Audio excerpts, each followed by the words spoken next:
Did you get your information from that dairy is healthy? Oh, just in the last couple years from the TV.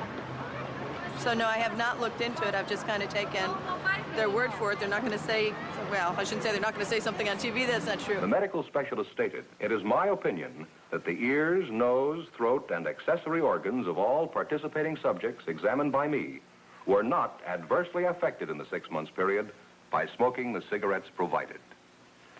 Remember this report and buy Chesterfields, regular or king size. But they wouldn't say that milk is good for you if it really wasn't. And again, that's what we feed our babies.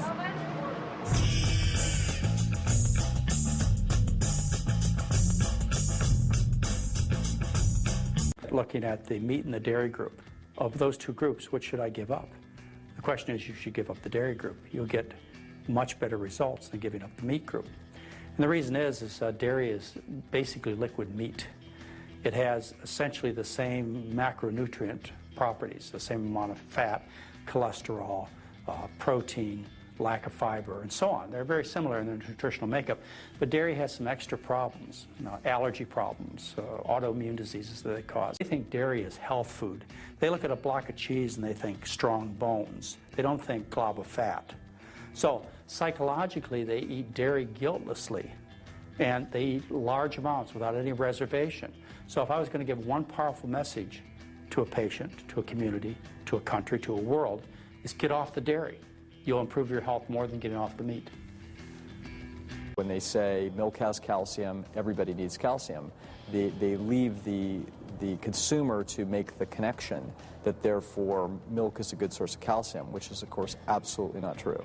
The fact that the animal proteins are highly represented in dairy products will cause negative calcium balances for people, and it'll actually be the cause of osteoporosis and things of that nature. So, but these are things that people don't understand. So it's a very, very clever way. You need fat, you need protein, you need carbohydrate, you need calcium. Yes, there are things in milk that you need, but you don't need milk to get them. The Wild West, the dairy industry can do whatever they want. They got the money, they've got the political control. There's nobody out there to put them in line, so that's what they do. And USDA, their principal interest is protecting the livelihood of the livestock and dairy industry in this country. They also are the ones who then take this report and put out a very practical message for the public called Dietary Guidelines for Americans. When it comes to having food to eat or housing so you don't have to live on the street. They're telling Americans what to eat, based supposedly on health, but they also have a mandate in law that they must promote American agricultural products, even the ones that are unhealthy for you. Department of Agriculture and the people that they had appointed to this committee had industry ties. Out of 11 people on the committee to decide what Americans are supposed to eat, 6 of the 11 had financial relationships with either the dairy industry, the meat industry, or the egg industry. Organizations that actually allow this dairy, the school lunch program to exist, and the WIC program, and food sold and made available in hospitals, I might add. Those are three big programs, big federal programs. Those programs are offering food that are nothing more than the garbage from the dairy and livestock industry. They're subsidized. If a school wants to have access to the school lunch program, and they almost all do, they have to agree to offer the dairy option. That's disgusting.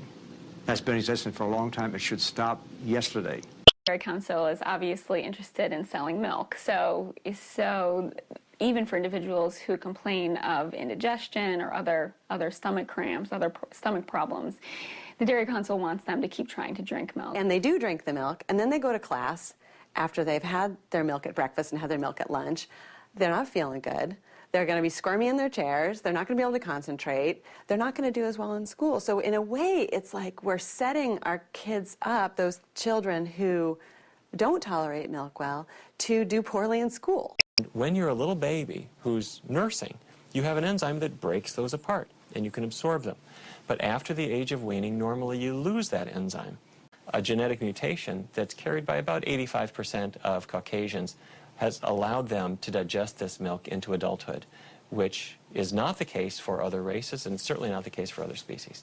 Lactose intolerance is totally normal. It's a sign that you ought to get weaned. We're the only species after weaning we tend to want to keep on drinking milk for the rest of our lives in many cases. And what do? We go get it from another animal. Why don't we drink dog milk? Can you describe to me what you see when you picture a dairy farm? Obviously not the slaughterhouses and things like that you don't want to picture. You picture kind of the nice rolling green hills and the little red barn in the hills, and yeah. How does a cow give us milk constantly? I have no idea. In order for a cow to give milk, she has to give birth to a baby calf. And that starts the lactation process.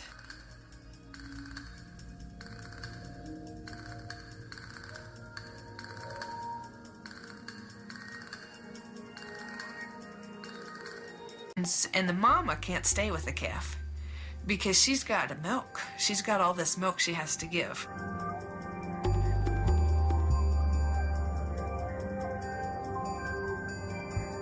What happens to the milk from the sick cows? Those we actually what we do, we pasteurize that and feed that to the babies.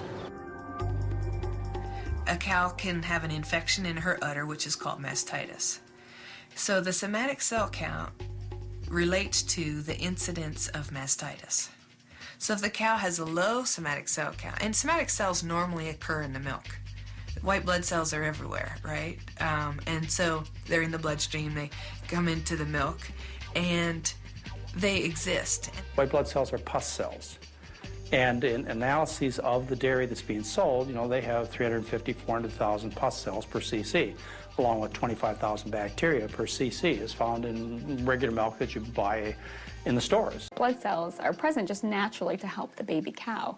But humans, when they're consuming cow's milk, that's really not a concern. And what it ends up really being is just basically pus that is present in the milk. It doesn't really help our immune systems. It's meant for a baby cow's immune system. So that's just something else that we don't need.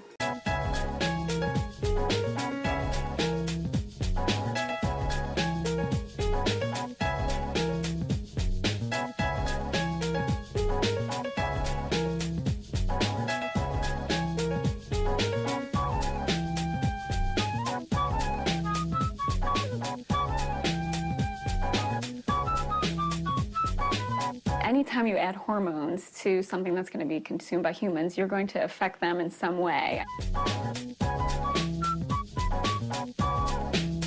If you give them hormones to produce more and more milk, their udders can get distended, they get mastitis, which is then treated with drugs.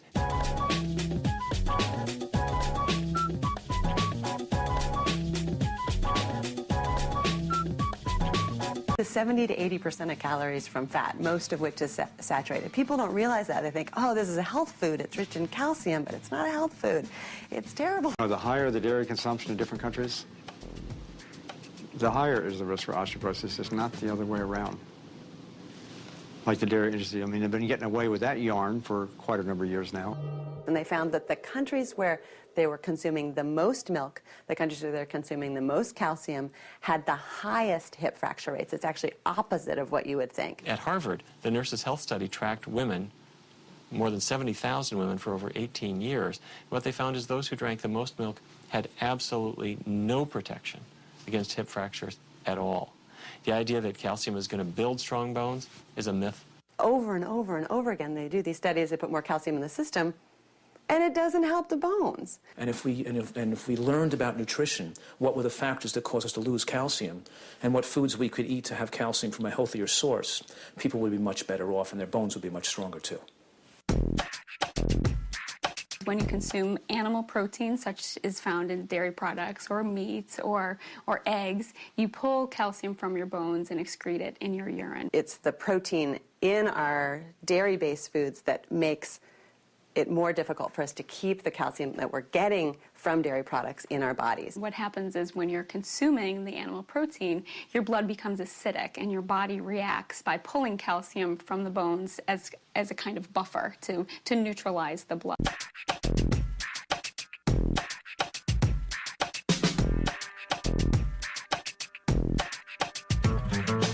When you feed cow's milk earlier, 6 months, 8 months, 10 months, even 12 months, you're taking a chance the child's going to lose iron from occult gastrointestinal bleeding. And because milk doesn't contain iron as much, and it's not as absorbable as it is from breast milk now, the potential is going to be there for iron deficiency when they're young. And iron deficiency in a young child can have effects on reducing their intelligence. And that reduction in intelligence can be there permanently for the rest of their life. So in this home daycare, do you give the kids milk? I have to give them milk at least 2 to 3 times a day. You have to? I have to. It's because of the food program that I'm on. One of the main factors is a high diet high in animal products, especially animal products that are high in saturated fat. And as I said earlier, that the biggest contributor of saturated fat in the American dietary landscape is dairy products, cheese and butter. Dairy products are a rich source of cholesterol and saturated fat, which are the two things you want to avoid if you're at risk for heart disease, or even if you want to prevent heart disease altogether. If you look at what's in milk and other dairy products, it's a recipe for a heart attack. It's got an awful lot of fat in it, mostly saturated fat, the kind that raises cholesterol. So if there was one food to wipe out to prevent heart disease, that would be cheese and butter. But when you have heart disease, you'd be crazy to eat pouring cheese and butter on your foods. But, go to a hospital and see what they feed them. See what they feed people coming out of bypass surgery. See what they bring to you when you're in a hospital. They bring you all kinds of high saturated fat dairy products.